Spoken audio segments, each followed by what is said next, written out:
Glória a Deus. Tudo bem com vocês? Amém? Que bom. Passaram bem de ontem para hoje? Quem estava aqui ontem? Deixa eu ver, levanta as mãos. Maravilha, todo mundo.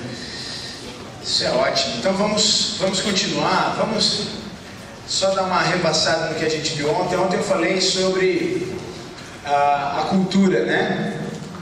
Falamos sobre a cultura do céu. E falamos sobre que a cultura está nas pessoas, não foi isso? A cultura está nas pessoas. Então a cultura do céu está em você. Por isso é importante você compreender quem você é, qual o seu valor, qual a tua posição diante de Deus, para que você manifeste essa cultura do céu aqui na terra. Porque a nossa missão aqui na terra é fazer desse lugar um lugar mais parecido com o céu. Essa é a nossa missão. Estamos aqui para fazer da terra um lugar mais parecido com o céu. Esse é o objetivo da nossa existência. É manifestar a realidade de Deus nesse mundo. O reino de Deus, que é um reino de amor, é um reino de paz, é um reino de graça, é um reino de alegria, é um reino de justiça e de bondade. Amém? E aí ontem a gente passou um pouco sobre a nossa identidade. E aí a gente falou um pouco sobre você entender que você é filho de Deus, que assim como Ele é, você é desse mundo, que você tem o DNA dele, sobre entender que você é herdeiro de Deus, que aquilo que é de Cristo também é seu, que da mesma forma que você é amado por Deus, da mesma forma que o Pai ama Jesus, Ele também ama você, a mesma herança que é de Cristo também é sua, que você foi chamado para reinar, você foi chamado para estabelecer o reino de Deus aqui na terra. Foi isso ou não foi? Amém. E aí a gente terminou falando do bom preço que Ele pagou por nós, que se você só paga em algo aquilo que você considera que vale. E Ele pagou um alto e bom preço, pagou com a vida do próprio Filho. A gente falou que Ele se alegrou de ver Jesus moído naquela cruz pela nossa redenção. Foi isso ou não foi? Então, uma vez que você entendeu o seu valor, tudo fica diferente. A gente pode então caminhar para entender o que Deus espera de nós. Qual que é a vontade dele para nós? Quem é que entendeu o quanto você é valioso para Deus? Amém? Você entendeu o quanto você é importante? Como que Deus tem você em estima? Uma coisa que a gente falou também foi que você é tudo que o diabo um dia sonhou em ser, mas nunca será. E que Deus, Ele elevou você, Ele colocou você assentado nas regiões celestiais. E Ele tem você em alta estima. Veja só o quanto Deus te valoriza. Que Ele, apesar dos seus pecados, apesar das suas falhas, Ele esteve disposto a pagar pela tua vida com a vida do próprio Filho dele. Nisso está o amor, em que Cristo deu a sua vida por nós. Mas Deus prova o seu amor para conosco pelo fato de ter Cristo morrido por nós, sendo nós ainda pecadores. Então a gente precisa partir desse princípio. Deus esperou você mudar de vida para provar o quanto Ele te amava? Não. Deus não esperou. Deus prova o seu amor para conosco. Romanos 5,8, em que Cristo morreu por nós, sendo nós ainda pecadores. Enquanto você era pecador, Ele provou o amor dele por você. Deus não esperou você se arrepender. Deus não esperou você corrigir os seus erros. Na verdade, a demonstração do amor dele por você leva você ao arrependimento. Sim ou não? A Bíblia fala que o amor de Deus nos constrange. Ok? Isso é muito importante. E Deus, Ele pagou por você um preço altíssimo. A Bíblia fala que o reino de Deus é semelhante a um homem que ele encontrou um tesouro e ele escondeu esse tesouro num campo. E ele foi e vendeu tudo que ele tinha e comprou o campo. Essa passagem está lá em Mateus. Vamos lá para Mateus, capítulo de número 13. Mateus capítulo de número 13, versículo de número 44. Mateus 13, 44. Olha só. Mateus 13, 44. Também o reino dos céus é semelhante a um tesouro escondido num campo, que um homem achou e escondeu, e pelo gozo dele vai, vende tudo quanto tem e compra aquele campo. Você vê que é uma coisa que não tem muita lógica, né? Vamos lá, você encontra um tesouro. O homem encontrou esse tesouro, ao invés de ele pegar o tesouro para si, ele escondeu o tesouro. Aí o que ele fez? Ele foi e comprou o terreno onde ele escondeu. Ao invés de ele pegar o tesouro para si, gastar esse tesouro e usufruir para o bem dele, o que ele fez? Ele escondeu num campo e foi e comprou o campo. Não tem muita lógica. Para nós não tem, mas para Deus faz todo sentido. Porque a lógica de Deus é diferente da nossa lógica. A mentalidade de Deus é diferente da nossa mentalidade. Por isso que a gente precisa alinhar e renovar a nossa mente com a mente de Deus. Por quê? O reino de Deus é semelhante a um tesouro que um homem encontrou e escondeu aonde? Num campo. E aí ele vendeu tudo que ele tinha e comprou o campo por causa do tesouro. Então você precisa entender o seguinte: o campo somos eu e você. Somos nós. O reino de Deus funciona assim: nós somos o campo. O que Deus fez? Deus pega um tesouro precioso e colocou dentro de você. E aí o que ele fez? Ele deu tudo que ele tinha. Ele deu o filho dele. Ele deu a si mesmo. Para comprar quem? Você. Está entendendo? Esse é o reino de Deus. O reino de Deus é um homem. Esse homem simboliza Deus, que encontrou um campo, um tesouro, aliás. Ele encontrou um tesouro. Esse tesouro ele coloca no campo. Quem é o campo? Digo, o campo sou eu. O campo é você. E aí Deus coloca esse tesouro dentro de você. Aí Deus vai e dá tudo que Ele tem para comprar a tua vida. A Bíblia fala que nós somos comprados por um alto e bom preço. Você entendeu isso? Então vamos lá. Quem está com a apostila aí, se você não tem a apostila, você pode pegar com a Mari e acompanhar com a gente aí tudo que a gente estiver ministrando aqui. Vamos lá, apostila, página 11. O reino de Deus é semelhante a um tesouro escondido num campo que um homem escondeu e pelo gozo dele vai, vende tudo quanto tem e compra aquele campo. Isso nos mostra que Deus foi o primeiro a praticar o princípio da honra. Ele viu um tesouro precioso em você quando ninguém mais viu, e Ele esteve disposto a dar tudo de si por amor a você. Deus nunca exigiu que você subisse ao nível dele, mas ao contrário, Ele desceu ao seu nível para poder te elevar. Foi ou não foi? Filipenses capítulo 2 diz assim que haja em nós o mesmo sentimento que houve em Cristo Jesus, o qual sendo como Deus não teve por usurpação ser igual a Deus, mas aniquilou-se a si mesmo, tornando-se semelhante aos homens, e achado na forma de servo, foi obediente até a morte, e morte de cruz. Então Deus nunca exigiu que você fosse como Ele. Ele se fez como você para te tornar como Ele. Entendeu? Por isso que hoje a Bíblia fala em 1 João 4,17, assim como Ele é, somos nós nesse mundo, e a Bíblia fala que nós estamos sendo transformados de glória em glória, para chegar na imagem, na estatura do varão perfeito, que é Cristo. Ok?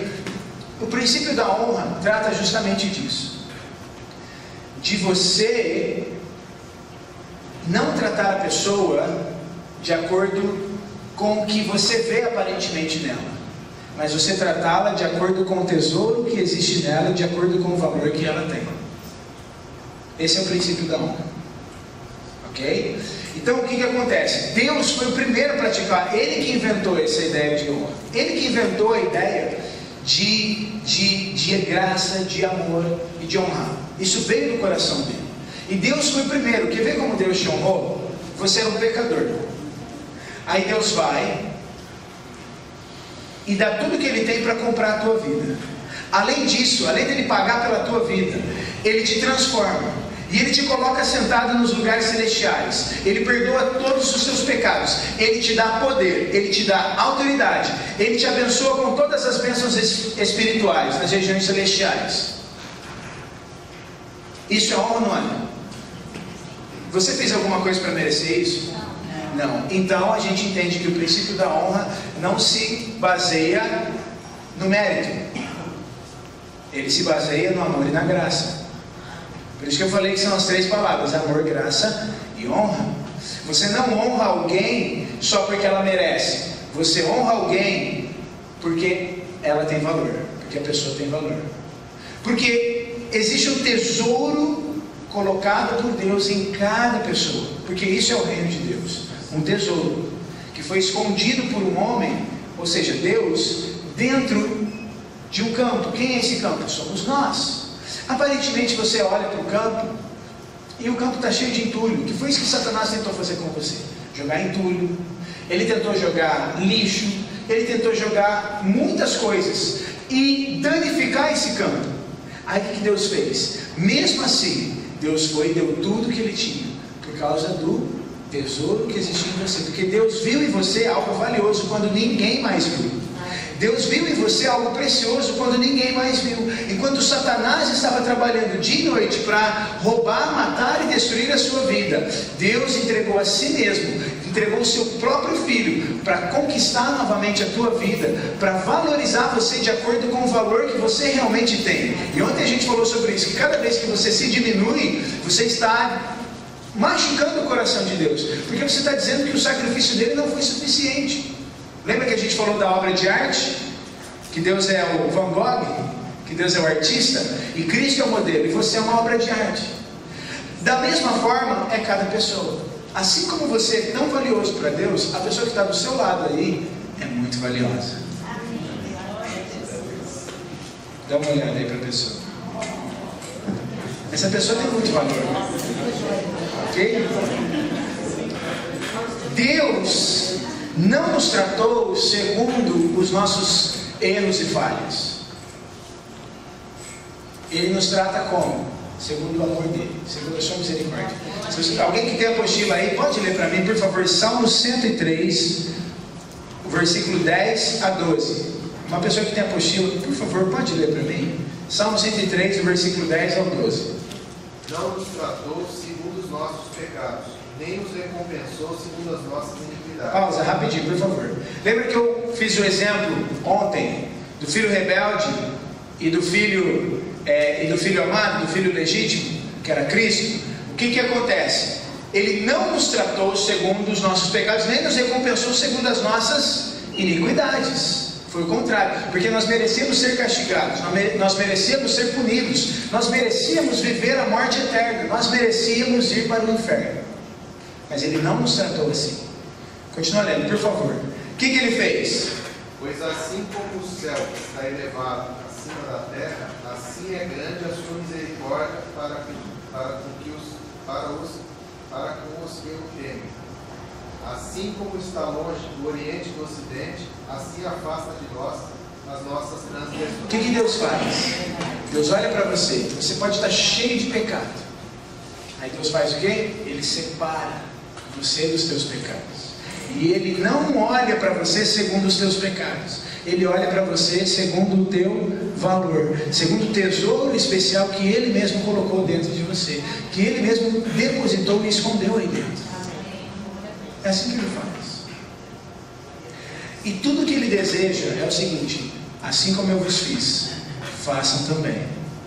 É esse o desejo de Deus. Olha só, o princípio da honra diz respeito a reconhecer e trazer à tona a glória presente em cada pessoa, e tratar cada pessoa segundo o tesouro que existe nela, elevando a pessoa, celebrando com ela, favorecendo com ela, sempre com graça e nobreza. Em outras palavras, honrar é reconhecer, recompensar e favorecer com excelência o tesouro que existe em cada pessoa. Vou repetir: honrar é reconhecer, recompensar e favorecer com excelência o tesouro que existe em cada pessoa. Pois foi exatamente isso que o Pai fez com você e comigo, não foi?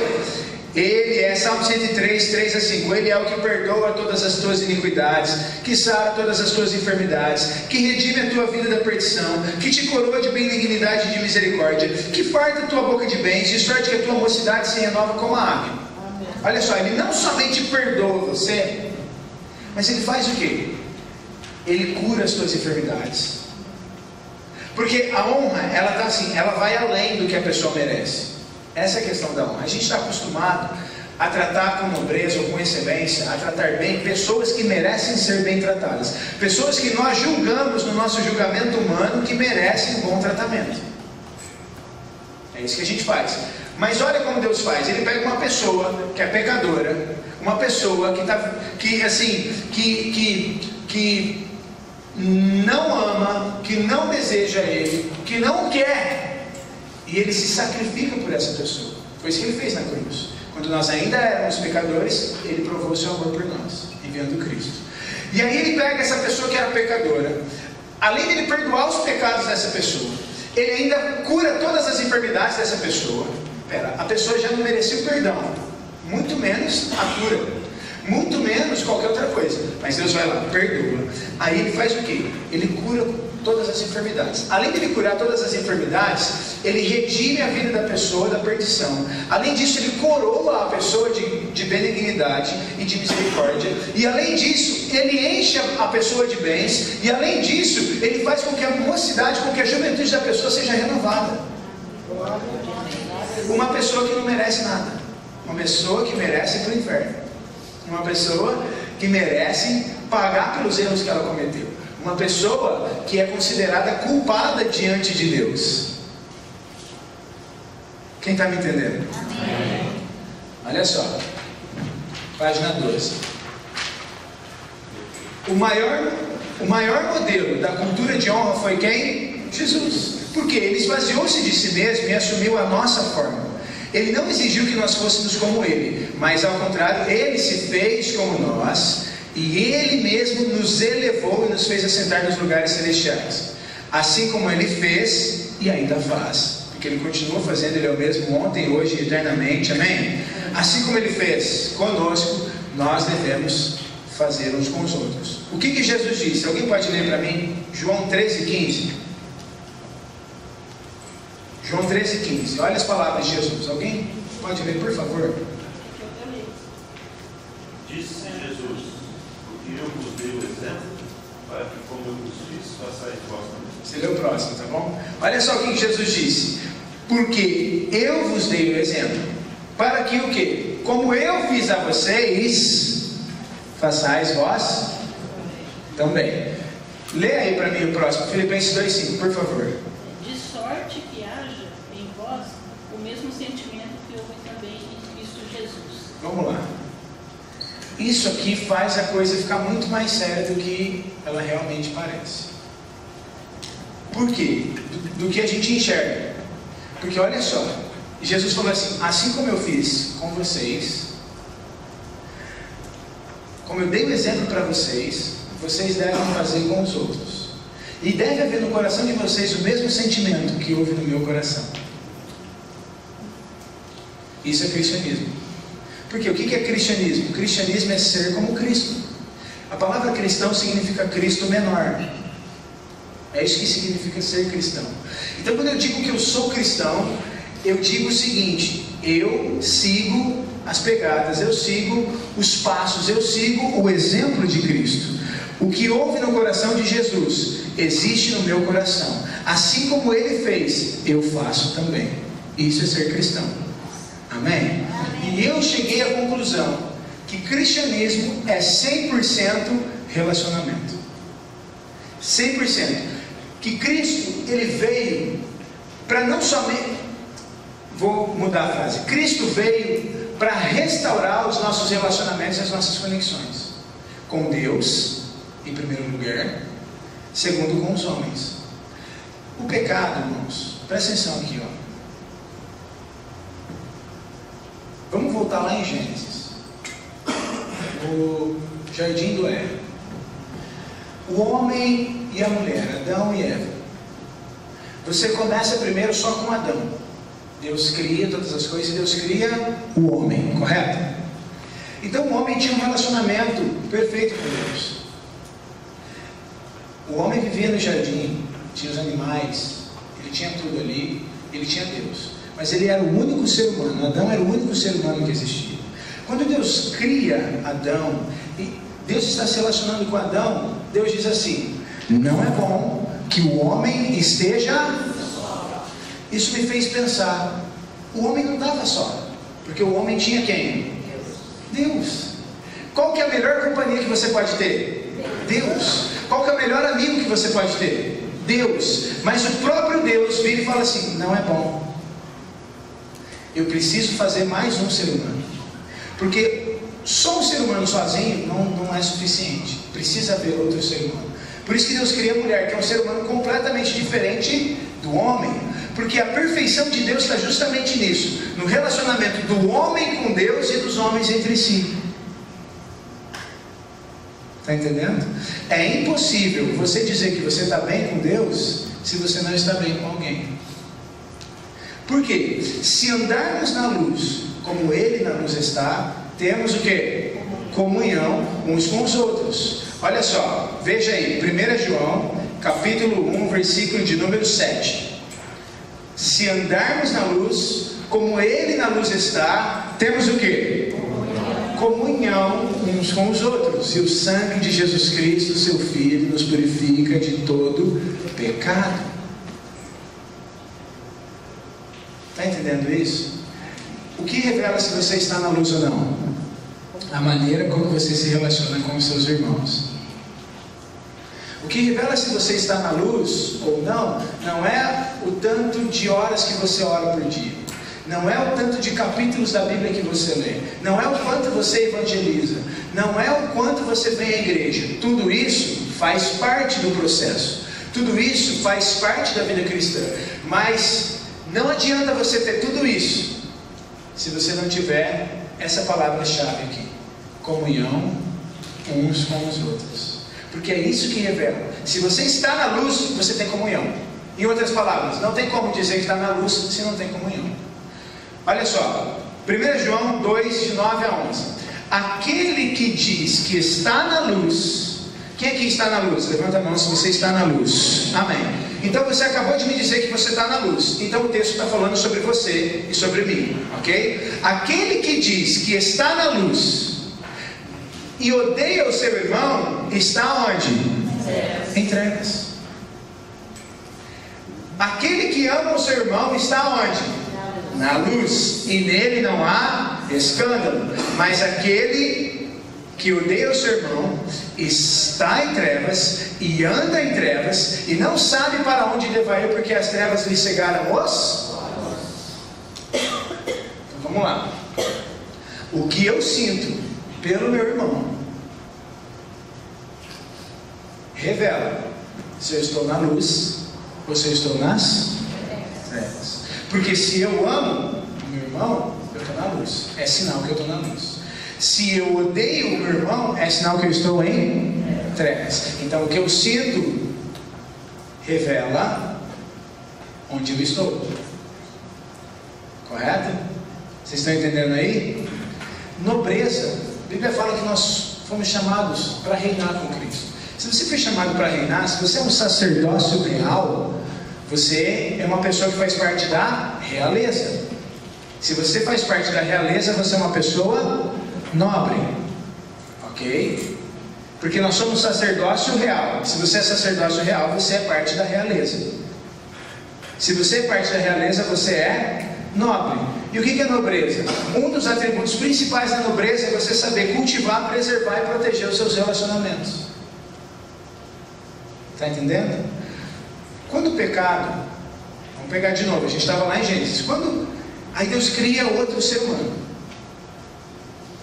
Perfeito. Agora então está tudo certo. Aí Deus fala assim: agora o que vocês fazem? Gerem mais seres humanos, multipliquem-se, enchem a terra de seres humanos. Que essa é a alegria do coração de Deus. Várias pessoas tendo comunhão e relacionamento entre si na presença dele. Só que aí vem o pecado. O pecado entra. O pecado não fez separação somente entre o homem e Deus. Porque você tem um casal, Adão e Eva, eles viviam nus, eles eram íntimos entre si, eles tinham total liberdade entre si. Só que quando o pecado entra, qual é a primeira coisa que eles fazem? Eles fazem folhas de figueira, eles pegam as folhas da figueira e com essas folhas eles fazem roupas, aventais para si e se cobrem. E aí eles ouvem que o Senhor está passeando no jardim, então eles se escondem. Então veja que quando o pecado entrou, o que aconteceu? Separação entre o casal. O casal perdeu a intimidade que eles tinham antes. Perdeu a liberdade que eles tinham um com o outro antes. Por quê? Eles perceberam que eles estavam nus e eles se envergonharam. E eles se cobrem, mas eles não precisavam se cobrir, porque eles tinham total intimidade um com o outro, total liberdade um com o outro. Então o pecado não trouxe somente separação. Aí quando Deus vem, eles se escondem de Deus. Então ele mostra claramente que houve uma separação entre Deus e o homem, e entre o homem e o homem, entre Deus e o ser humano, e entre os seres humanos entre si. E depois, quando Deus vai tratar com eles, quando Deus vai confrontá-los, e Deus vai falar com eles, o que eles fazem? Começam a acusar um ao outro. Senhor, foi a mulher que você me deu. A mulher, Senhor, foi a serpente lá. Está entendendo? O que o pecado fez? Então, por isso que uma pessoa que está na luz, o que acontece? Significa que o relacionamento dela com Deus foi reatado, e o relacionamento dela com as outras pessoas também foi reatado. Porque se só o seu relacionamento com Deus é reatado, a obra não está completa. E não tem como o teu relacionamento com Deus ser reatado se o teu relacionamento com as pessoas não for reatado. Por quê? Aquele que diz estar na luz tem comunhão, e o sangue purifica. Estão me entendendo? Olha só, a Bíblia fala assim que você não pode dizer que você ama a Deus, que você não vê, se você não ama o seu irmão que você vê. Está vendo que o relacionamento com Deus está 100% ligado ao seu relacionamento com as pessoas? Porque eu não posso dizer que eu tenho um ótimo relacionamento com Ele, que eu amo a Deus, Deus é maravilhoso, Ele é bom, e eu amo, e eu adoro, se eu não amo cada um de vocês, e eu não me importo com cada um de vocês. Eu não posso dizer. Por quê? Porque se eu não amo vocês, eu dizer que eu amo a Deus é uma mentira. É isso que a Bíblia ensina. Porque a verdade é assim, que aquele que está na luz ama. Ele não falou assim, olha, aquele que está na luz ama a Deus. Ele falou o quê? Ama o seu irmão. Por quê? O amor de Deus vai refletir como na tua vida? No teu relacionamento com as pessoas. Quem está me entendendo? Amém. Olha só, página 13. A base da honra é o amor. Você é filho de Deus. Quem entendeu que você é filho de Deus? Ontem a gente falou muito sobre isso. Você é filho de Deus. Se você é filho de Deus, você tem o DNA de Deus. Deus é amor. Está lá em 1 João 4,16. E se você está em Deus e Deus está em você, você tem o amor de Deus. E você, então, é a expressão do amor de Deus. Então você precisa entender o seguinte: tudo se resume em amor. Tudo se resume em amor. Porque toda lei se cumpre numa só palavra: amarás a quem? Ao teu próximo, como a ti mesmo. Você já parou para pensar que as leis, elas são simplesmente regras para estabelecer a ordem numa sociedade? É isso que é uma lei. Uma lei é uma regra de convívio, é uma regra que estabelece ordem numa sociedade. Por exemplo, a lei que diz que você não deve dirigir embriagado. Por que essa lei existe? Quem pode me falar aí? Quem tem o chute aí? Por que existe uma lei que diz que você não pode dirigir embriagado? Para não matar o próximo. Porque se você dirigir embriagado, você faz o quê? Você coloca a vida de outras pessoas em risco. Né? Por que existe a lei, por exemplo, que você não pode fumar em lugar fechado? Em lugar privado. Por quê?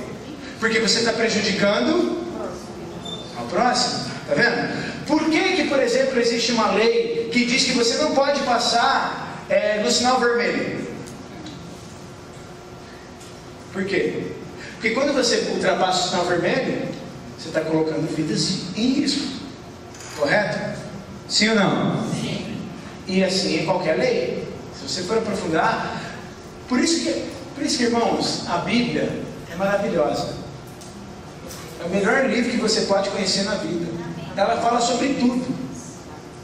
E a Bíblia ensina o seguinte, que toda lei está falando, obviamente, da lei do Antigo Testamento, ok? Mas isso é uma verdade para os nossos dias também, porque toda lei se resume numa só palavra: amarás o teu próximo como ti mesmo. Se você ama o teu próximo, o que você vai fazer? Você vai prezar pela vida dele, você vai cuidar dele, você vai prezar pelo convívio com ele, você vai proteger ele, você vai cultivar o teu relacionamento com ele, você não vai colocar a vida dele em risco. Sim ou não? Sim. Ok? Então, se todo mundo vivesse em amor, ia precisar de lei? Se todo mundo vivesse 100% no amor de Deus, ia precisar de lei? Por isso que a Bíblia fala para você, fala que a gente não precisa temer as autoridades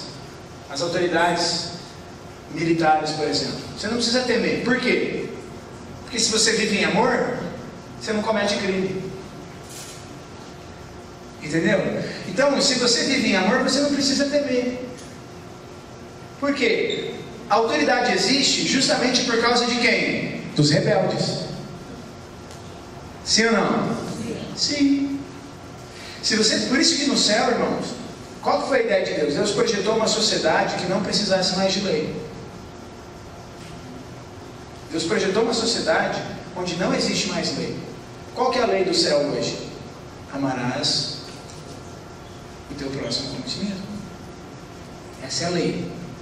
Toda lei se resume num só mandamento: não furtarás, não adulterarás, não dirás falso testemunho. Os 4 primeiros mandamentos falam do amor a Deus. Os 6 últimos mandamentos, dos 10, falam do amor ao próximo. Deus falou mais de amor ao próximo do que amor por ele. Por quê? Porque o amor por ele vai ser refletido aonde? No amor ao próximo. Você não consegue amar, lembra que eu falei ontem do fruto? Você não consegue amar se você não tiver ele. Porque nós somos apenas um galho conectado à videira. Cristo é a videira verdadeira. Nós somos os ramos. Quem produz o fruto? A árvore.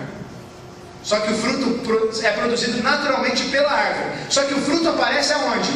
No galho. Quem é o galho? Eu e você. Então eu só preciso de uma coisa: estar conectado plenamente em Cristo. Só que se eu estou conectado nele, eu amo, eu sou bondoso, eu sou benigno, eu sou manso, eu tenho alegria, eu tenho paz, eu tenho fé, eu tenho domínio próprio. Está entendendo? Porque esse é o fruto. Se você tentar produzir por si mesmo, significa que você não precisa de Jesus. Só que Jesus disse: sem mim vocês não podem fazer nada. Nós precisamos totalmente dele. Ele é a razão da nossa existência. Ele é a fonte de tudo. Nós somos apenas galhos conectados à videira que é ele. Só que se você está conectado a ele, o fruto é produzido em você. E é um fruto de amor.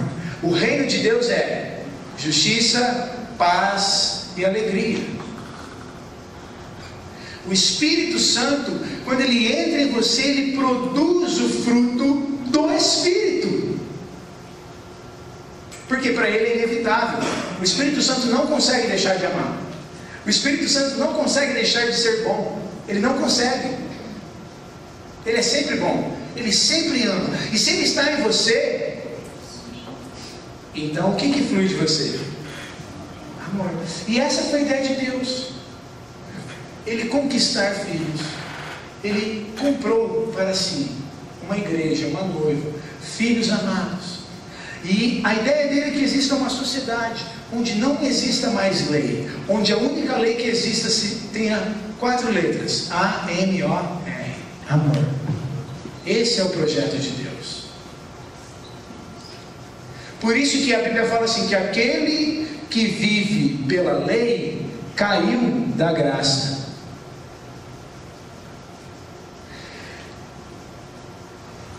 A gente não pode permitir que uma cultura de lei determine os nossos passos e a nossa vida. Nós temos que permitir que a cultura do céu, que é uma cultura de honra, uma cultura de amor, uma cultura de graça, determine quem nós somos e como nós vivemos. E tem muita gente que fala assim: poxa, mas eu não consigo amar. Por isso que você precisa voltar no entendimento de entender, no entendimento de saber quem você é. Quem você é em Cristo. Por exemplo, a Bíblia diz em Romanos 5,5 que o amor de Deus está derramado em nossos corações pelo Espírito Santo que nos foi dado. Você precisa de amor? Sim, todos nós precisamos. Só que a Bíblia fala que o amor já está em você. Por isso que se você precisa se esforçar para amar alguém, alguma coisa está errada aí. Porque significa que você é um galho que não está conectado. Porque o fruto é amor, o fruto é produzido naturalmente. E é a árvore que produz. O galho não precisa fazer nada, só precisa estar conectado. Se você não consegue amar, é porque o teu relacionamento com ele não está muito bem. Por isso que é impossível você dizer que você está bem com Deus se você não está bem com alguém. Vocês estão me entendendo? Está dando para acompanhar? Ok, vamos lá. Amar. O que é amar, pastor? Vamos pegar o conceito de Deus. Deus é? Então vamos entender como Ele ama. Amar é se dar pelo outro como Cristo se deu por você. Olha só, 1 João 3,16. Alguém pode ler para mim, por favor? 1 João 3,16. Conhecemos o amor nisso, que Ele deu a sua vida por nós, e nós devemos dar a vida pelos irmãos. Ele fala assim, ó, nós conhecemos o amor nisso. Como que você sabe que tem amor ali? Simples. Ele deu a vida dele por mim. E eu dou a minha vida. Se eu estou disposto a dar a minha vida pela pessoa, tem amor. É assim que a gente sabe se tem amor ou não. Até que ponto a pessoa está disposta a se entregar pelo outro. Não é isso que está escrito aí? Olha, conhecemos o amor nisso. Ou seja, você conhece o amor, você sabe como é o amor nisso daqui, ó. Aí 2 pontos. Aí ele vai explicar. Em que Ele deu a sua vida por nós, e nós devemos dar a nossa vida pelos irmãos. Está entendendo? Mais uma coisa sobre o amor que é muito importante você entender. O verdadeiro amor se manifesta na ofensa. Eu posso dizer aqui para vocês, gente, todo mundo, eu amo tanto o pastor Kelson. O que vai revelar se eu realmente o amo? Primeiro, a minha disposição em me entregar por Ele.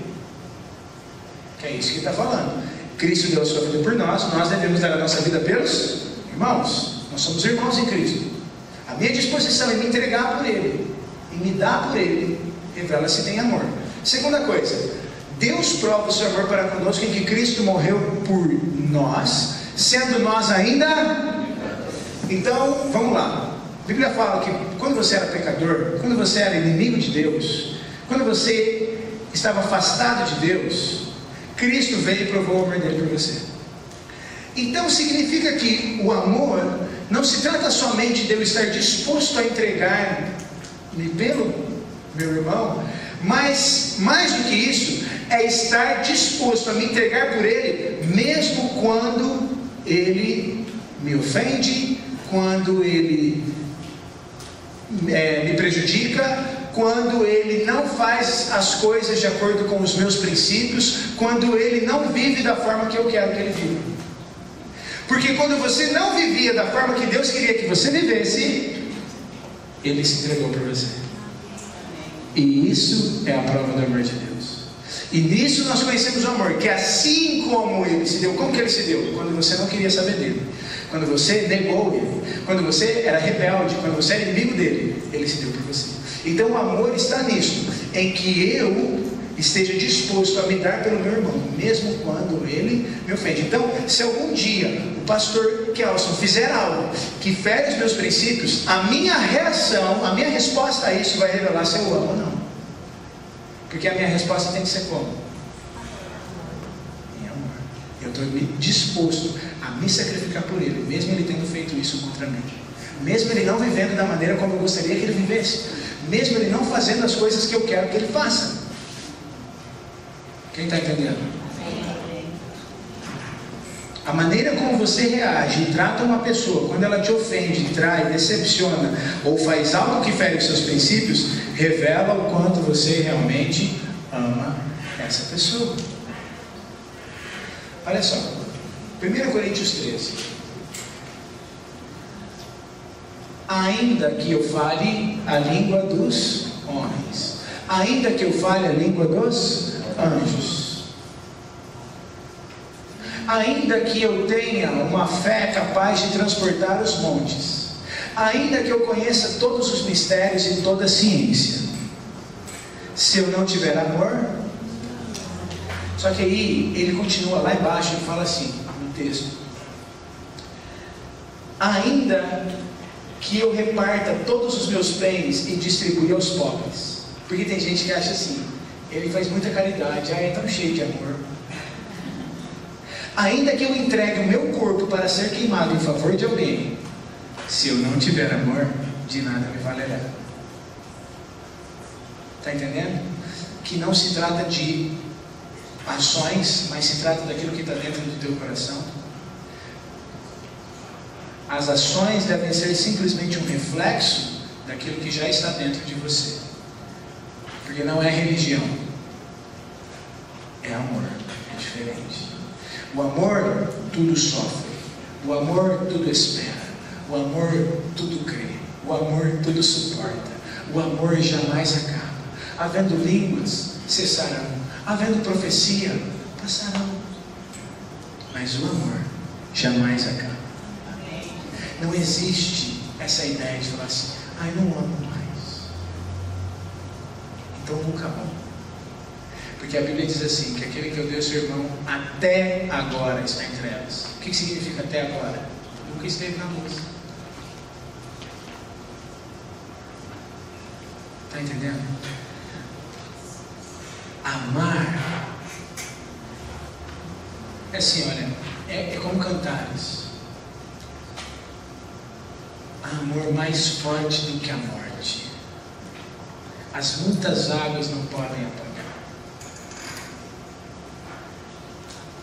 Obviamente, pastor, mas existem 3 tipos de amor. Existe amor ágape, existe amor eros, existe amor filéu. Ok, realmente. A maneira como você... A gente vai falar isso no final, que a maneira como você trata a tua esposa é diferente da maneira como você trata os teus filhos, que é diferente da maneira como você trata o teu pastor, que é diferente da maneira como você trata os teus amigos, que é diferente da maneira como você trata o teu colega de trabalho. Mas isso não significa que você deixa de amar alguém.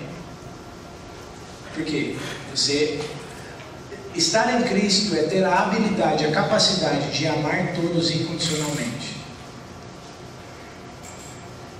Amém? Vamos lá. Você tem problema quando alguém erra? Como que você se sente quando alguém não faz o que você quer? Sabe que eu me peguei nisso. Se Deus, uma das coisas que Ele começou a tratar comigo é isso. Como que eu era um cara intolerante e controlador.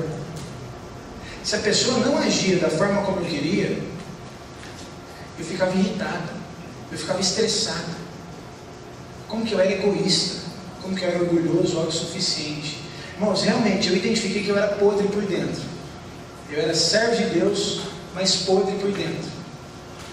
Por quê? A pessoa não fazia aquilo que eu queria, me gerava ira, me gerava intolerância, impaciência. Ao invés do fruto se manifestar, o fruto do Espírito, eram as obras da carne: ira, cólera, dissensão, maledicência, porfia, facção, emulação. Essas são as obras da carne. Se você olhar nas obras da carne, irmão, tudo é relacionamento. E do que é idolatria? Idolatria é você colocar alguém no lugar que ela não deve estar. É você adorar alguém mais do que a Deus. Ou algo. Se você analisar ali, é tudo relacionamento.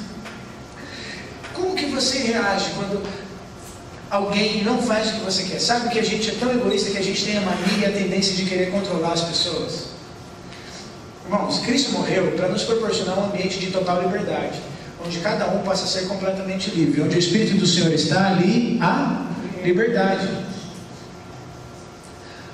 Olha só, eu vou explicar melhor, a gente vai esclarecendo as coisas. Mas qual que é o conceito de Deus hoje? Tudo é permitido. Ah, então pastor, isso significa que eu posso sair fazendo o que eu quero, a hora que eu quero, quando eu quero? Sim, só que você vai colher as consequências dos teus atos. E aí é que está. A graça que a gente acredita não é uma graça que favorece o pecado, mas é uma graça que fortalece a justiça. Porque se você entende o princípio do amor, você não peca. Primeiro, por amor a Deus. Segundo, porque todo pecado é uma infração da lei do amor. Ou a Deus ou ao próximo. Olha só, a ideia é você amar a Deus, amar a si mesmo e amar o próximo. Se você entende esses 3 níveis de amor, você descobre que o pecado é a infração de um desses 3 níveis de amor, de um desses 3 tipos de amor. Sempre. Ou é uma infração do seu amor próprio, não agiu em amor. Ou é uma infração do amor ao próximo, ou é uma infração do amor contra o amor a Deus. Então, uma pessoa que entende o princípio do amor não vive em pecado, vive na graça, vive em liberdade. Por quê? Ela vive o que ele fala depois: tudo é permitido, mas nem tudo convém. Tudo é permitido, mas nem tudo edifica. Tudo é permitido, mas eu não me deixo dominar por nada. Só que aí a gente tem um problema, que a gente, por não viver em amor, a gente tem a tendência de julgar os outros só porque eles têm pecados diferentes do que os nossos. Então a gente é intolerante com os outros. Por quê? Primeiro, a gente não ama a gente mesmo. Segundo, a gente não ama as outras pessoas. Então assim, como que você reage quando as pessoas não fazem aquilo que você quer? Como que você trata as pessoas quando elas não agem de acordo com o teu padrão? Porque Cristo, vamos lá, como Cristo reage quando você não faz o que Ele quer? O que Ele faz com você? Ama. Sim ou não? Sim. Irmãos, entenda só, amor não é você favorecer o erro. Não é você passar a mão na cabeça de quem está errado. Amor é ajudar quem está errado a corrigir o erro. É diferente. Só que tem gente que acha que amor é punir quem está errado. Que também não é amor. Entendeu? O amor, ele não pune quem está errado. Deus te pune?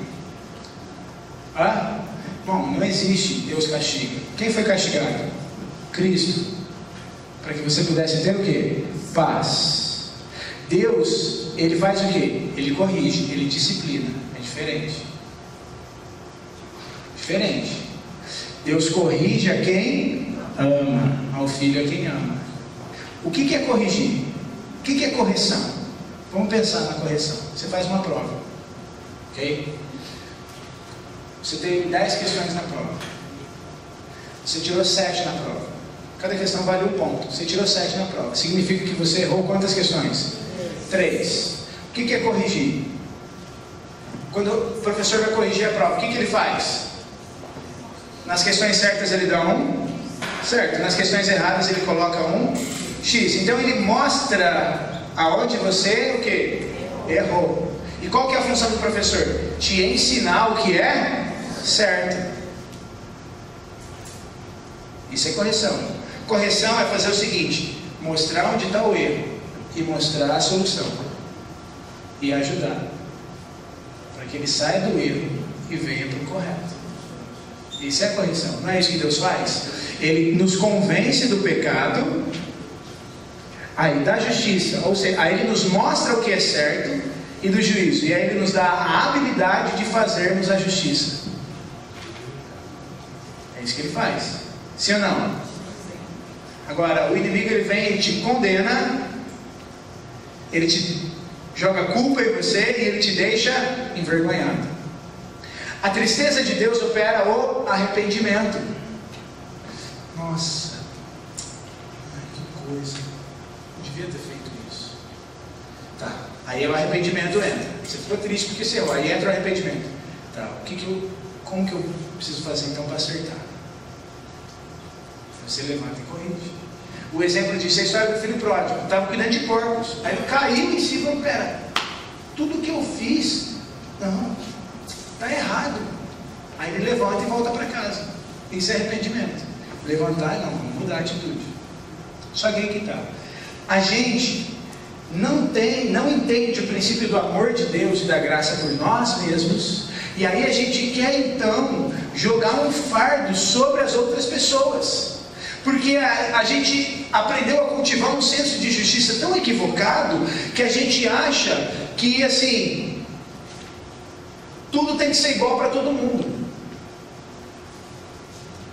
Então, não. Aí você se sente culpado porque você não entende o amor de Deus pela tua vida, e você se sente mal, e você não consegue corrigir a tua vida. Aí quando o outro erra, você desce o pau nele. É assim ou não é? A gente precisa abrir o nosso entendimento, porque quando eu era pecador, Deus provou o amor dele por mim. Então como que você se sente quando alguém erra com você, quando alguém falha com você? A honra genuína é manifestada principalmente quando as pessoas erram e falham. Muitos costumam honrar pessoas que são certinhas, pessoas que são perfeitas, mas a verdadeira cultura de honra ensinada por Cristo, ela pode e ela deve ser vivida no meio de pessoas com defeitos, erros e falhas. Sempre que você é intolerante com alguém, você está dizendo que você é melhor que a pessoa. Sim ou não? Por exemplo, você reclama que a pessoa é lerda, é lenta. Pô, o cara não entende, tem que explicar 10 vezes para ele. Ai, estou cansado já de tanto falar. Só que você é intolerante com ele porque ele é lento para entender as coisas. Só que você não é intolerante com você mesmo porque você é impaciente. Você reclama que ele é lento, mas você esquece que você é impaciente. Está entendendo? Toma cuidado para não julgar as pessoas só porque elas têm erros diferentes do que os seus. Só porque elas têm pecados diferentes dos seus. Nós estamos todos no mesmo barco. E esse barco, ele trafega no mar de graça, que é acessível para qualquer pessoa. Todos nós merecemos o perdão de Deus. Não existe nenhum de nós que é melhor do que o outro. Não existe nenhum de nós que é maior do que o outro. Pelo contrário, no reino de Deus, o menor é o maior. Que é o princípio de João Batista. Convém que ele cresça e eu diminua. O princípio é sempre elevar o meu próximo e exaltar a Deus. Olha só.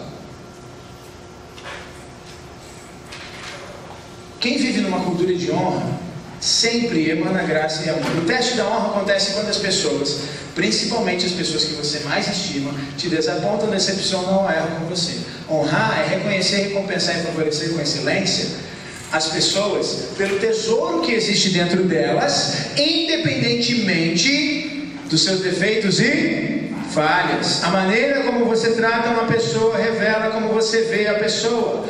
Honrar é ver cada pessoa como Deus vê. Quando uma pessoa erra com você, vamos lá, se essa pessoa erra, como Deus trata ela? O que Deus faz para a pessoa?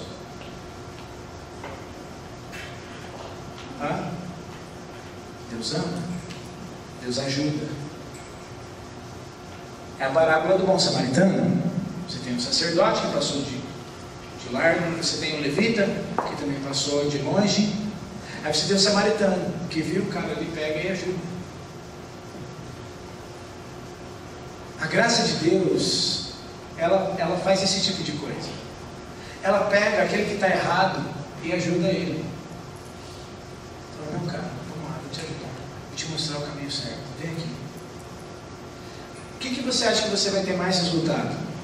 Se você simplesmente condenar a pessoa pelo que ela fez, ou se você ajudar a pessoa a mudar a atitude dela? Se você amar a pessoa e mostrar para ela que ela pode ser melhor do que ela é. Se você amar a pessoa e mostrar para a pessoa, encorajá-la, que ela pode ser muito mais do que ela tem sido, porque ela é a imagem e semelhança de Cristo. Será que não vai ter mais resultado? Mas sabe qual que é o problema? Nós temos medo. Medo de perder o controle. Porque quando você cria um ambiente de liberdade, consequentemente, muitas coisas vão começar a aparecer. Quando você dá liberdade para as pessoas, elas vão errar mais. Mas aí é que está.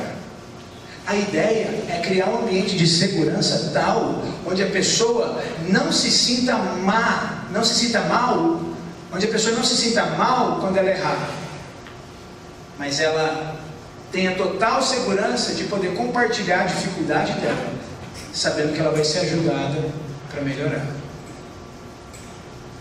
Ao invés de criarmos um ambiente opressor, criarmos um ambiente de amor, onde, olha, cara, fica tranquilo, não tem problema, eu vou te ajudar.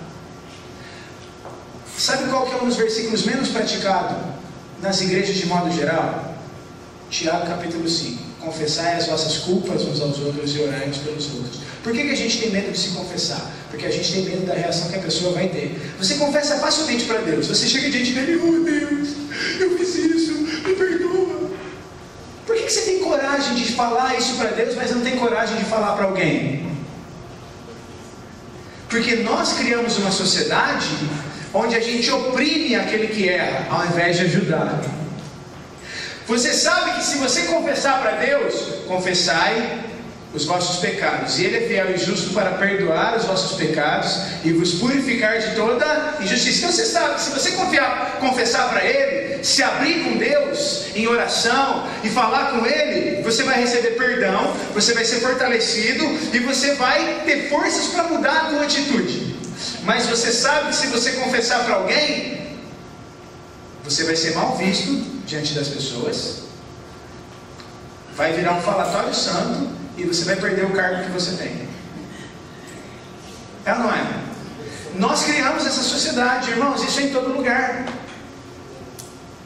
Agora pensa o céu. Nós temos que trazer a realidade do céu aqui na terra e criar uma atmosfera tal no nosso meio, onde eu possa ter a liberdade de chegar para o pastor e falar, pastor, eu estou com essa dificuldade, me ajuda. E ele tem a liberdade de chegar comigo e falar, onde cada um de nós aqui tem a liberdade de viver uma vida sem medo, sem temor nenhum, porque o amor lança fora. Está entendendo? Só que a gente vive numa sociedade que ela é totalmente impermeada pelo medo. Nós impomos medo nas pessoas. Nós exigimos das pessoas que elas sejam quem elas não são. Nós exigimos que elas nos deem resultados que muitas vezes elas não conseguem ter. Por isso que tem muitas pessoas que vêm para as igrejas e elas se frustram. Porque elas acham assim, lá dentro todo mundo é perfeito, eu não consigo ser assim. Porque a gente tem medo de mostrar as nossas fraquezas para as pessoas. A gente tem medo de mostrar as áreas onde nós somos mais sensíveis. Porque a gente tem medo da nossa reputação. Ontem eu ouvi uma frase que é o seguinte, o Sean Bowles disse essa frase, está tendo uma conferência agora chamada Open Heavens, e ele está ministrando e ele disse assim, enquanto você quiser manter a tua reputação, você não pode viver no reino de Deus. Por quê? Porque no reino eu tenho que viver uma vida onde eu perca a minha reputação. Em que sentido? No sentido de tipo assim, ai, o que eles vão pensar de mim se eu falar isso? O que eles vão falar? O que eles vão dizer? Eu tenho que perder isso, porque eu tenho que entender o que Deus pensa sobre ele. Por isso que a gente teve aquela primeira parte ontem, para você entender o que Deus pensa, o que Deus sente por você, qual que é a mente dele. E isso te dá liberdade, isso te dá segurança. Paulo chega para o Senhor e fala, Senhor, afasta de mim, por favor, eu não quero isso. Aí ele de novo, ele ora, Pai, por favor, afasta isso de mim, eu não quero. Aí de novo ele ora, Pai, por favor. Quando ele orou na terceira vez, Deus fala assim para ele, fala, Paulo, para. O meu poder se aperfeiçoa na tua fraqueza, a minha graça te basta. Aí Paulo muda a mentalidade e fala assim, então eu vou me gloriar nas minhas fraquezas, para que em mim habite o poder de Cristo. Está entendendo? O que ele está querendo dizer? Então agora eu vou pecar à vontade, porque aí onde abundou o pecado, superabundou a graça? Como diz em Romanos, de maneira nenhuma. Mas eu vou fazer o quê? Eu vou viver uma vida de tal liberdade e confiança em Deus, que quando eu errar, eu não vou ter vergonha do meu erro. mas eu vou fazer o seguinte, eu vou celebrar com o meu Deus, porque eu sei que Ele é perdoador. E aí, poxa, eu errei aqui. Então, cada erro que a gente comete é uma oportunidade da gente fazer melhor. Thomas Edison, o inventor da lâmpada, ele tentou cerca de 100 vezes até ele conseguir acertar. Perguntaram para ele, mas como que você errou tanto, cara? Aí ele falou assim, eu não errei 100 vezes. Eu só descobri 100 maneiras diferentes de não fazer. Entendeu? Essa é a mentalidade. Eu errei aqui, poxa, então eu não vou fazer dessa forma, porque eu entendi que dessa forma eu erro, então eu vou fazer diferente. Vou fazer como Cristo é. Vou pensar como Cristo pensa. E eu vou agir dessa forma com aqueles que erram comigo. Cara, você fala, cara, não tem problema, eu te amo. Vamos lá, a gente vai caminhar junto, a gente vai vencer isso aqui junto. A gente vai superar isso. Porque assim como Cristo se deu por mim, e Ele se deu por mim quando eu era pecador, assim eu devo me dar pelos meus irmãos. Sabe que eu cheguei um dia à conclusão que eu não podia fazer a oração do Pai Nosso? Vamos fazer a oração do Pai Nosso juntos, vamos lá. Pai Nosso, que estás no céu, santificado seja o vosso nome. Venha a nós o vosso reino, seja feita a vossa vontade, assim na terra como no céu. Pão nosso de cada dia nos dai hoje. Perdoai as nossas ofensas, assim como nós perdoamos a quem nos ofende. Pausa. Olha a oração. Pai, venha o teu reino, a tua vontade, ou seja, seja da tua forma aqui na terra, do jeito que é no céu. E perdoa as minhas ofensas do mesmo jeito que eu perdoo aqueles que me ofendem.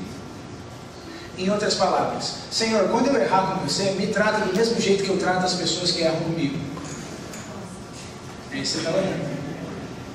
Aí eu falei, meu Deus, tem que tomar cuidado para fazer essa oração. Mas a oração do Pai Nosso ela é um modelo, não somente de oração, mas de vida para todos nós. Olha só, Pai Nosso que estás no céu, santificado. Você tem que viver uma vida de santificação a Deus e de exaltação a Ele. Venha a nós o teu reino. Você tem que viver uma vida para estabelecer o reino dos céus aqui na terra. Para que seja feita a vontade dEle, não a tua, mas a dEle, aqui na terra, do mesmo jeito que é lá no céu.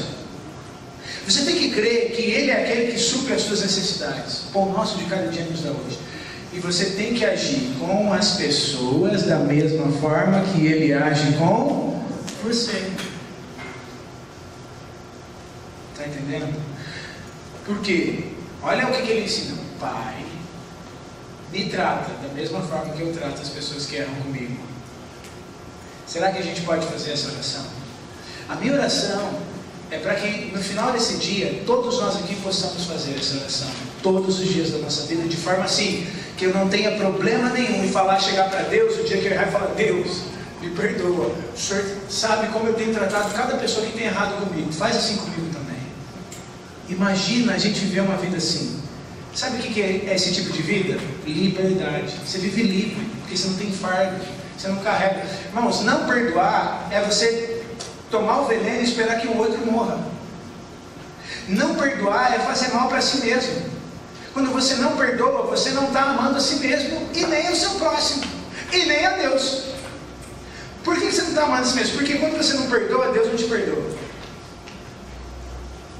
Existe uma lei de Deus que é assim. Se você não perdoa, Ele também não te perdoa. É a lei do céu. Deus estabeleceu isso. Por quê? É a parábola que Ele conta, que havia um cara que devia... Eu vou dar nome às coisas aqui só para você poder entender, ok? Vamos chamar de João. Você tem o João. O João devia 3 bilhões de dólares para o Joaquim. Ok? Aí o Joaquim vai cobrar o João. Fala assim, João, você está devendo os 3 bilhões, você precisa me pagar. Ai, Joaquim, por favor, eu vou dar um jeito de pagar, fica tranquilo, eu estou sem grana agora, mas eu vou conseguir, eu vou trabalhar e tal, vou pagar. Ai, Joaquim, não é preto. Quer saber? Faz o seguinte, não precisa me pagar, cara, estou perdoando a tua dívida. Fica livre, vai em paz, fica tranquilo. O que é 3 milhões? 3 bilhões? Deixa, o Petrobras não é nada, né? Petrobras. E aí, Nossa, sério, Joaquim? Sério? Não é possível, não estou acreditando. Joaquim, você não está entendendo, é 3 bilhões que eu estou te devendo, cara. Não, fica tranquilo. Vamos deixar isso de lado, eu não vou mais te cobrar, você não precisa me pagar, vai em paz, cara. Cara, ó, assinou lá, está cancelado a tua dívida. Nossa, cara, nossa, que demais. Aí o João está saindo feliz da vida, que ele foi perdoado com uma dívida de 3 bilhões. Chega o José. José chega. E o José está devendo 3 mil reais para o João. O João devia 3 bilhões para o Joaquim. O José deve 3 mil. Você quer comparar 3 bilhões com 3 mil? O João vê então o José e fala assim: José, você está me devendo 3 mil, cara. Você não vai pagar, não? Ô João, por favor, cara, eu vou pagar, vou trabalhar e tal, fica tranquilo, mas me dá mais um tempo para eu pagar, por favor. Que tempo que nada? Já faz tanto tempo que você está me devendo esses 3 milhões, você tem que me pagar. Você não vai pagar, não? Mas por favor, João, por favor, espera mais uns dias. Por favor, eu vou te pagar. Não quero saber, não. Ó, guardas, prendam ele. E mandou prender o cara. Só que quem que ficou sabendo disso? Joaquim. Joaquim vai tirar satisfação com o João. Fala assim: João, deixa eu entender uma coisa. Eu acabei de te perdoar de uma dívida de 3 bilhões e você não quis perdoar o cara que te devia 3 mil.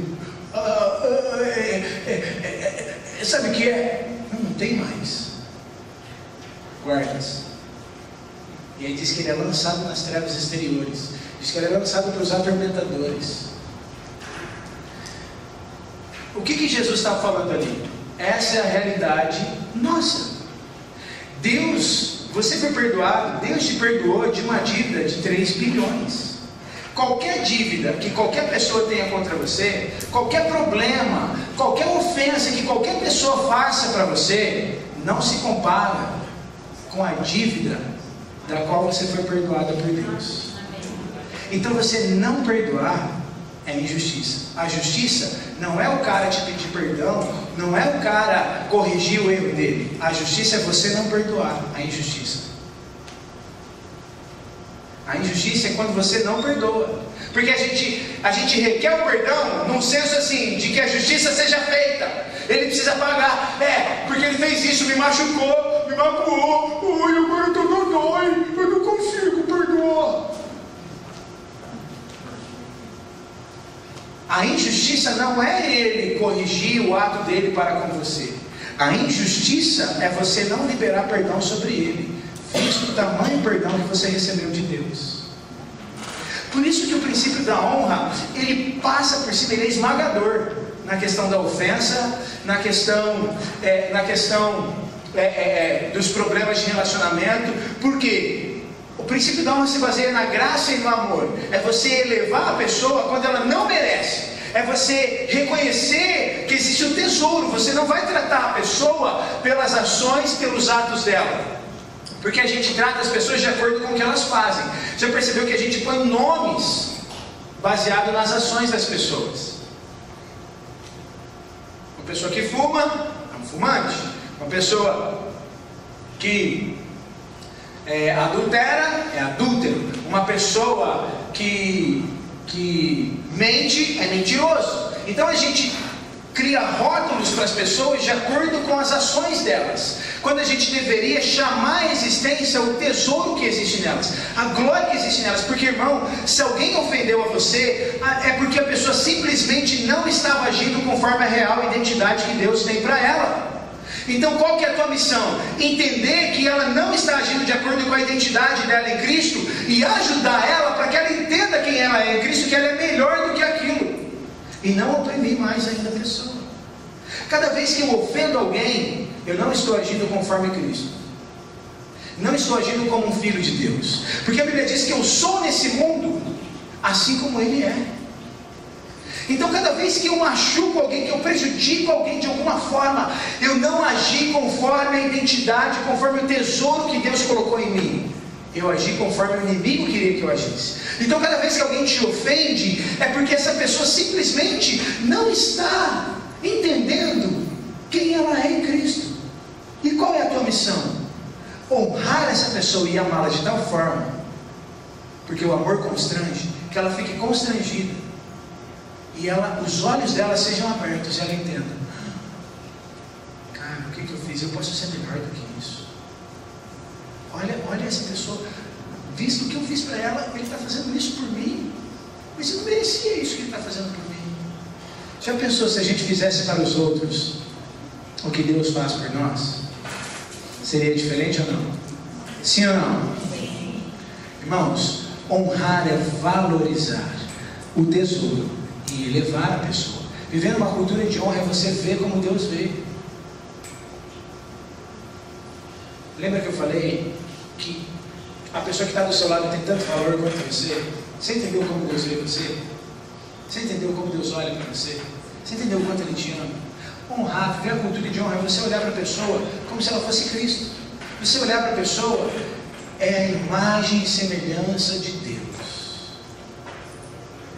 Existe um tesouro especial. Pera, essa pessoa está me ofendendo, essa pessoa está me prejudicando, essa pessoa está fazendo isso por mim, mas Cristo morreu por essa pessoa. Então essa pessoa tem alguma coisa que vale muito, porque para Cristo vir e morrer é porque essa pessoa é valiosa, ela é importante de alguma forma.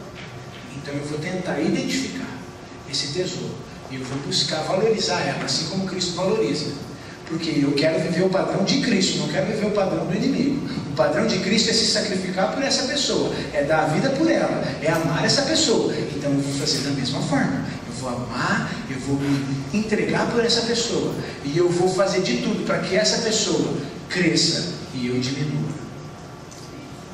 Pastor, onde está isso? Meu Deus, está lá em Colossenses.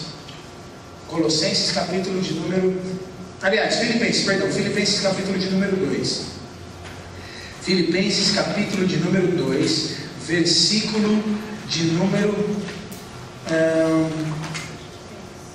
3. Honrar é elevar as pessoas. Olha só. Filipenses capítulo de número 3. Capítulo de número 2, versículo 3. Nada façam por contenda ou por vanglória, mas por cada um considere. Vamos ler de novo esse versículo? Vamos ler junto? Vai, 1, 2, 3, vamos lá.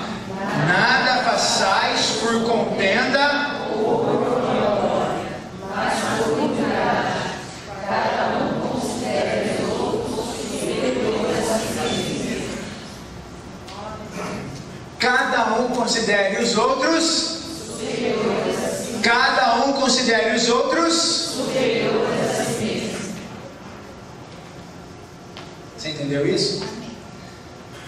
Honrar é valorizar mais os interesses do outro do que os seus próprios interesses. Só ler o versículo 4. Ninguém atente para o que é propriamente seu, mas cada qual para o que é dos... Pastor, a Bíblia está falando que eu tenho que cuidar da vida dos outros? Depende. Não é no seu conceito de cuidar da vida dos outros, é no conceito de Deus, de valorizar mais o que é do outro do que o que é seu, de valorizar os interesses do outro, priorizar os interesses do outro. Bom, vamos pensar, só pensa um pouquinho comigo. Imagina uma sociedade, imagina uma igreja, imagina uma cidade onde todo mundo pratica isso, onde cada pessoa considera o outro superior a si. Como seria? Onde ninguém valoriza mais os próprios interesses do que o interesse do outro, mas faz o contrário, onde todo mundo valoriza mais o interesse do outro do que os próprios interesses, e considera o outro superior a si mesmo. Como seria essa sociedade? Eu tenho 3 letras para definir: céu. Porque a realidade do céu é essa. A realidade do céu é essa, irmãos. Justiça, paz, alegria, amor. Pensa quantas pessoas você não ganharia para Jesus fazendo assim. Valorizando as pessoas, amando, honrando, considerando superior a si mesmo. Pastor, mas não sei se isso é com todo mundo, né? Só com os irmãos da igreja. Vamos lá, 1 Pedro, capítulo de número 2, versículo 17. Se você tem a apostila, já está escrito aí: honrai a todos, amai fraternalmente, temei a, honrai ao rei. Vamos ler de novo? Honrai a todos. Honrai a todos. Quantas pessoas você tem que honrar? Todos. Honrar é reconhecer, recompensar, favorecer com excelência o tesouro que existe em cada pessoa. Então você reconhece, essa pessoa tem um tesouro especial. Aí você vai fazer o que? Você vai recompensar, vai abençoar, você vai dar, você vai abençoar, você vai dedicar para aquela pessoa. Aí você vai favorecer, você vai elevar ela, você vai dar mais favor para ela do que para si. Você vai favorecer mais ela do que você, vai elevar. E você vai fazer isso com excelência. Não pelo que ela faz ou deixa de fazer, mas pelo tesouro, pela glória, pela riqueza que existe dentro dela. Amém? Por que você deve honrar? Então eu vou dar aqui para a gente terminar esse primeiro período. Aí a gente vai ter um intervalinho para você ir no banheiro e tal, tomar uma água. Como que a gente pode honrar as pessoas? Vou então dar aqui por que você deve honrar. Algumas coisas que vão te ajudar a esclarecer melhor ainda a tua mente. A primeira coisa é que você é filho de Deus. Então você tem o DNA de Deus. Então você pode ser como Deus é aqui na terra, se comportar, porque o Espírito Santo habita em você. E não é mais você, mas é Cristo que vive em você. Amém? Então vamos lá. Primeiro, entenda que a pessoa é a imagem de Jesus. Se você tem dificuldade de honrar alguém, de amar, de perdoar, entenda isso. A pessoa é a imagem de Jesus. Básico. Se você não tiver nenhum motivo, você fala: pastor, não encontrei nem uma pepita de ouro nessa pessoa aqui. O tesouro dela, desculpa, mas está muito bem enterrado, porque eu não estou achando, não vejo nada de bom nessa pessoa. Então você entende uma coisa: é a imagem de Jesus. Só isso aí já é suficiente. Jesus falou assim: quando eu estive nu, vocês me vestiram. Quando eu estive com fome, vocês me deram de comer. Quando eu estive preso, vocês me visitaram. Jesus, quando que a gente fez isso para você? Quando vocês fizeram algo desses. Então quando você faz para a pessoa, você está fazendo para quem? Tudo que vocês fizerem, seja em ação ou em palavras, façam em nome de Jesus, dando por meio dele graças a Deus Pai. Outra, entenda que Cristo morreu pela pessoa. Se você entender que a pessoa é a imagem de Cristo não é suficiente, então entenda que Cristo morreu por ela. Se Cristo morreu e Cristo está em você. Próximo, entenda que o Pai valoriza essa pessoa. O Pai ama. Tanto quanto ele ama Jesus, ele ama a pessoa. Ok? Outra, entenda que a pessoa é templo do Espírito Santo. Ah, pastor, mas não é crente. Ainda assim é templo do Espírito Santo. Só que o Espírito não habita nele ainda. Todos nós fomos projetados para sermos habitação de Deus. Cada pessoa é templo do Espírito. A diferença é que o Espírito está habitando em alguns, naqueles que receberam, e em outros não. Por isso que a gente precisa pregar o Evangelho. O que é o Evangelho? É esse amor, é essa graça, é essa verdade, é esse perdão de Deus. E por último, entenda que a pessoa tem algo que você precisa. Você tem algo que todo mundo precisa. E todo mundo tem algo que você precisa. Nunca despreze alguém, porque você nunca sabe como Deus pode usar aquela pessoa para abençoar você. Isso é algo que eu estou me reeducando. Eu tinha uma tendência antes de receber só de quem eu entendia que, tipo assim, tem mais unção que eu, ou está acima de mim, ou tipo nível de autoridade. Mas eu fui descobrindo essas coisas. Considere cada um superior a si mesmo. Não atente para o que é seu, mas para o que é do outro. Aí eu fui entendendo o princípio, que ele cresça, eu diminuo. Deus foi tratando, foi quebrantando meu coração. Aí Deus me falou um dia assim, falou assim: sabe qual que é o seu problema? Que você só quer receber de quem está acima de você. Só que eu só recebo de quem está abaixo, porque não tem ninguém acima de mim. Deus recebe as orações, as ofertas, os louvores, os elogios, os problemas, tudo. E na verdade Deus recebe até conselho. Como assim? Deus chega para Moisés e fala: Moisés, vou destruir o povo. Estou cansado, vou começar um novo povo com você. Senhor, Se eu fosse você, fazia isso aí não. Porque o que eles vão pensar? Vão falar que o Senhor tirou eles do Egito para matar eles no deserto, Deus. Ô Moisés, sabe que você tem razão? Deixa eu então, não vou destruir ninguém não. Agora, se Deus, que é Deus, teve esse nível de humildade, que dirá eu e você? Vamos ficar de pé.